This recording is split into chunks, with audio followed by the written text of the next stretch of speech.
This is the 2024 Land Rover Discovery Sport S. Do you get more than you pay for? Hey everybody, it's Tom from Vehicle Visionary. I hope you're having a great day. Today I'm at Land Rover Shreveport and I'm going to give you the particulars on this particular trim level. Speaking of trim levels, changes for 2024 include the fact that your trim levels are S and Dynamic SE. And of course, if you want to know more about this model or anything else they have in inventory at Land Rover Shreveport, check out the link down in the description of the video. The exterior color on this model is Fuji white. It's going to have an oyster with duo leather interior. We'll take a quick look inside. Obviously, we'll get a closer look later on in the video, but in case you wanted to know how that looks, there you go. And as far as the front end goes, we're going to have premium LED headlights with signature daytime running lights. You will also have your fog lights located down here on the lower portion of the front end.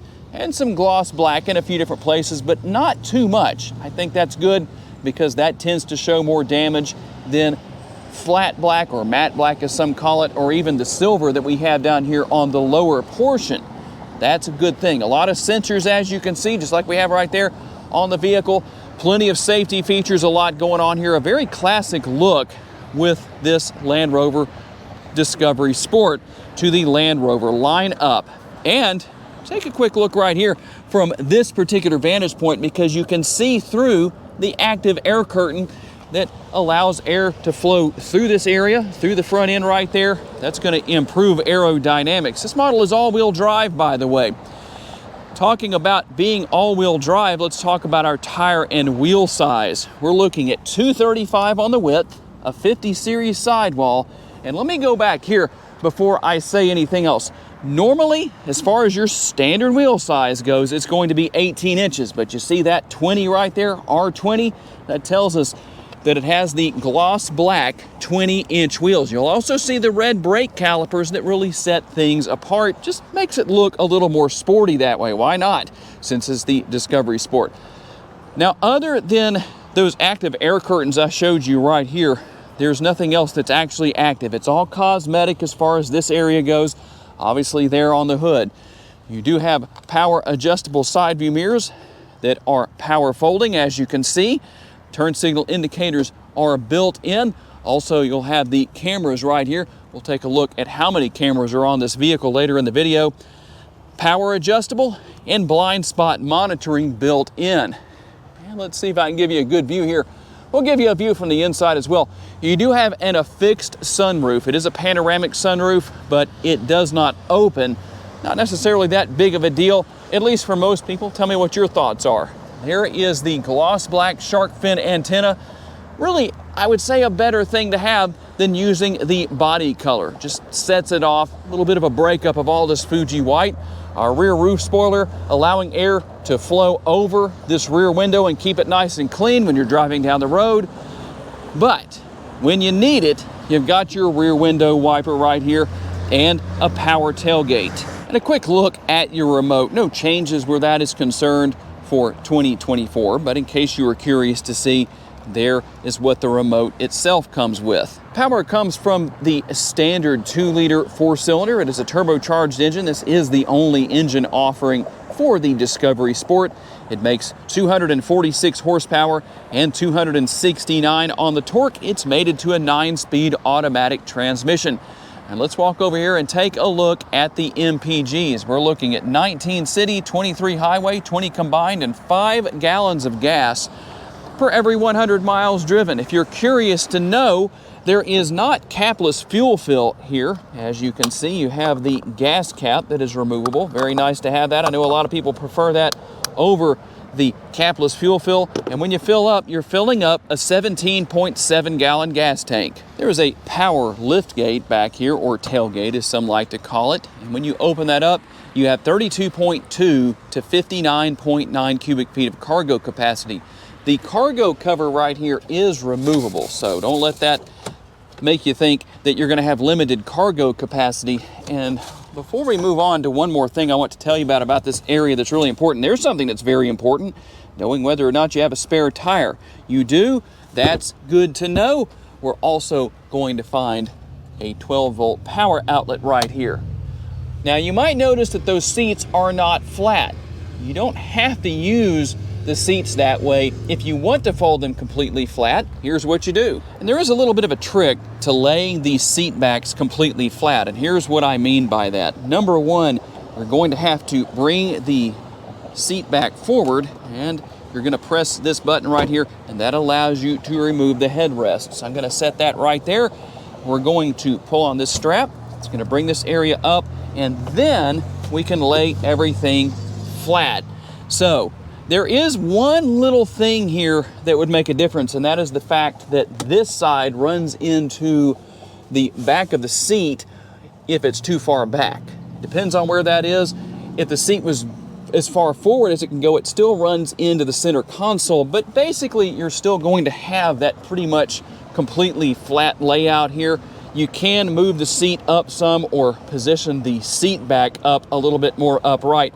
So it is possible to bring that side down much flatter than it is right now, but that's definitely a big improvement over what we saw earlier. And a quick little tip for everybody.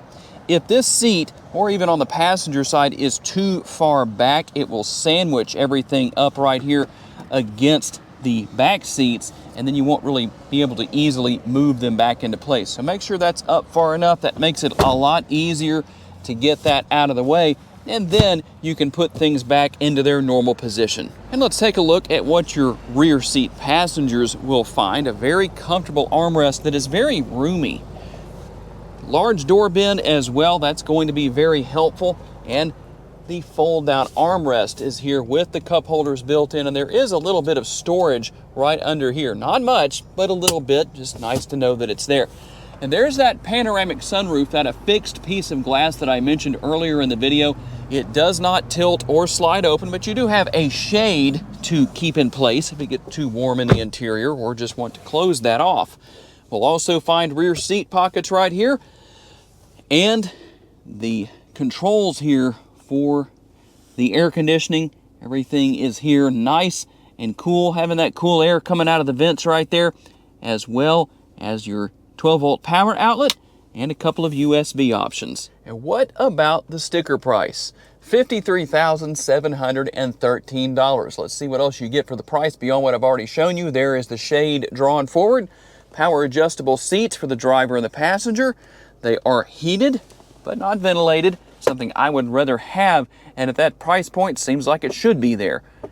Plenty of room within the glove box. And then as we take a look over here at the driver's side door, you'll see the seat memories located right down here, but on the top are the rest of the controls for the windows and positioning your mirrors, and then your lock and unlock button right here. We'll also find our steering wheel mounted controls. Pretty easy to figure out what is what as far as that goes. You even have a heated steering wheel, something we just don't need right now. It's already getting into the mid to high 90s here in Northwest Louisiana in late May. A little too early for that. I'm not happy about that. Shifter paddles right here if you want to feel sporty in your Discovery Sport, as far as driving your way around using that shifter paddles to manage your way through the 9-speed automatic transmission. And then you can see that navigation can be brought up on your instrument cluster. Everything is digital. And here is that 11.4-inch touchscreen that I was telling you about earlier that is now a standard feature. A lot going on within. The only thing here about this whole thing, for me personally, is the fact that, well, you don't have the ability to control the air conditioning or really much of anything else outside of the infotainment screen. So that's going to be done right here. Just one of those things that Land Rover is moving towards with their vehicles. It's more of a clean look, but would you rather have some physical controls right here? I know I sure would. That's just my personal opinion on the matter. And seeing around your Discovery Sport is not a problem, as you have multiple views. You also have your surround view right here if you want to see around the vehicle from literally every single possible viewpoint. Really nice, really easy to deal with. I like that. If somebody parks too close to you, or maybe you park too close to somebody else, it can happen. That way, you know you're not going to hit anybody, run into their vehicle, or anything else around you. That makes a big difference. We even have our off-road view right there.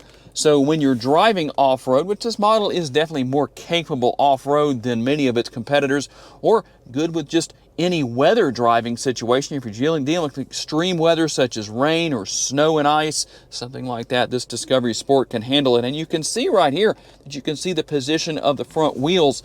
If you were in a situation where maybe you couldn't see the front wheels and needed to know which way they were pointed, well, here's something to think about. Notice that they're pointed to the right. I can have the steering wheel in this position where it looks like we're going straight or pointed straight, but we're not. And there's a lot of different ways that that could come in handy depending on your situation and what you're dealing with. So pretty easy to figure out as far as that goes. We can go in here into settings and you can see some of the things here. If you want to turn the screen off, you can do that. Your light theme is there. Auto brake hold is there as well. And here's how you turn off the auto stop start system. Or if you want to turn it back on, you can do that as well. So it just depends on what you're wanting to do. Show you a few of the other features that are here. Pretty easy to deal with. It really is more of what I call the hunt and peck method, is all you need to figure everything out where this is concerned. There are a couple of USB ports right there. And you do have some nice space up here. Wireless charging pad right here. And this shifter is one of the changes for 2024. Very easy to deal with. Fits in the palm of your hand nicely. There's how you go into park. Easy to deal with. There are your cup holders and your center console. It would be nice if that was a little bit higher and maybe a little further forward. Might take away some space in this area, but it's just more comfortable if it's further forward, and you're going to use that as an armrest, which you can. And a reasonable amount of space within, and an additional USB option. Here is the upper console. Not a whole lot to talk about there, but you can see what's there. There's the control for opening and closing the shade for your sunroof. And by the way, if you see on the screen right here, we have the overhead view. Let me move a little closer. There we go. There's the overhead view, and you can hear the parking sensors, front and rear, and let you know what's going on around you. So what's it like to drive this Discovery Sport? Well, it's actually a lot of fun to drive. It gets around so well. It's very nimble.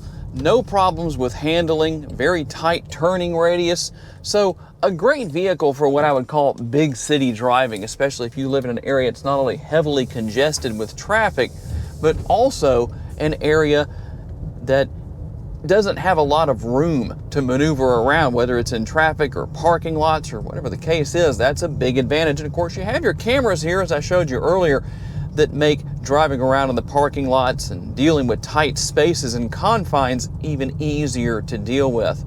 And as far as getting down the road, not a big deal. It may not be making the most horsepower of anything in the lineup, but that doesn't mean that it's incapable of getting down the road and getting up to speed, no matter what speed you may need to get up to, whether it's highway speed or whatever the case is. Maybe you need to pass a slower moving car on a 2-lane road.